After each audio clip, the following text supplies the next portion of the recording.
இந்து மத புராணங்களின்படி வராகி அம்மன் என்பவர் அன்னை துர்காதேவியின் ஒரு அம்சமாவார்.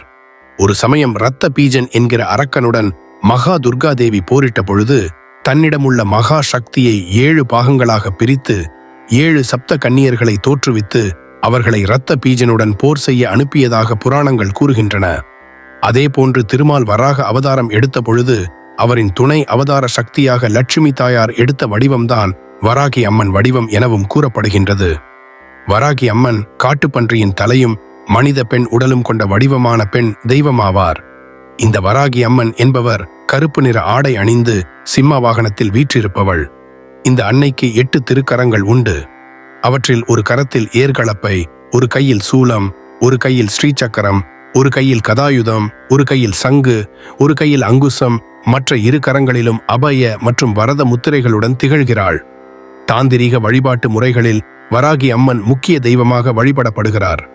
வராகி அம்மன் வழிபாடு என்பது மிக பழங்காலம் தொட்டே பாரத நாட்டில் இருந்து வருவதாக வரலாற்று ஆய்வுகள் குறிப்பிடுகின்றன. தமிழகத்தை ஆண்ட சோழ அரச பரம்பரையின் வெற்றி தெய்வமான வராகி அம்மன் ராஜராஜ சோழன் கட்ட விரும்பிய பெருவுடையார் கோயிலுக்கான தகுந்த இடத்தை வராகி அம்மனே காட்டுப்பன்றி வடிவத்தில் வந்து காட்டியதாகவும் அதன்படியே அவ்விடத்தில் ராஜராஜ சோழன் திருவுடையார் கோயிலை கட்டியதாகவும் அதற்கு காரணமாக இருந்த வராகி அம்மனுக்கு கோயிலின் ஒரு பக்கத்தில் ராஜராஜ சோழன் தனி சன்னதி அமைத்துள்ளதாகவும் வரலாறு கூறுகின்றது.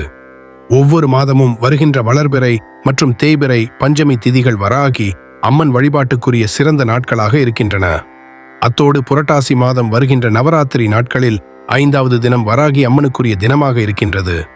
மேலும் ஒவ்வொரு மாதமும் வருகின்ற அஷ்டமி, பௌர்ணமி திதிகளும் வராகி அம்மன் வழிபாடு செய்வதற்குரிய சிறந்த தினங்களாக இருக்கின்றன. வராகி அம்மன் சக்தி வடிவானவர். தாந்திரீக வழிபாட்டு முறைகளில் மிக முக்கிய பெண் தெய்வமாக வராகி அம்மன் திகழ்கிறார். தீயவற்றை அழிக்கும் உக்கிர தெய்வமாக வராகி அம்மன் இருப்பதால் பொதுவாக திருமணமாகாதவர்களும் துறவு வாழ்க்கை மேற்கொண்டவர்களுமே வராகி அம்மன் உபாசனை வழிபாடை மேற்கொள்கின்றனர். எனவே இத்தகையவர்கள் தங்களின் வீடுகளில் வராகி அம்மன் சிலை அல்லது படத்தை வைத்து முறைப்படி பூஜைகளை செய்கின்றனர். வராகி அம்மன் சக்தி வடிவானவர் என்பதால் குடும்ப வாழ்க்கை சூழ்நிலையில் இருப்பவர்கள் தங்களால் முறை தவறாமல் வராகி அம்மனுக்குரிய பூஜைகள் மற்றும் வழிபாடுகளை உடல், மன, ஆன்ம சுத்தியோடு முறைப்படி செய்ய முடியும் என்றால் மட்டுமே வராகி அம்பாள் படம் வைத்து வழிபாடு மேற்கொள்ள வேண்டும். இதில் தவறும் பட்சத்தில் தெய்வ சாபத்திற்கு ஆளாக நேரிடும் என்பதை கவனத்தில் கொள்ள வேண்டும்.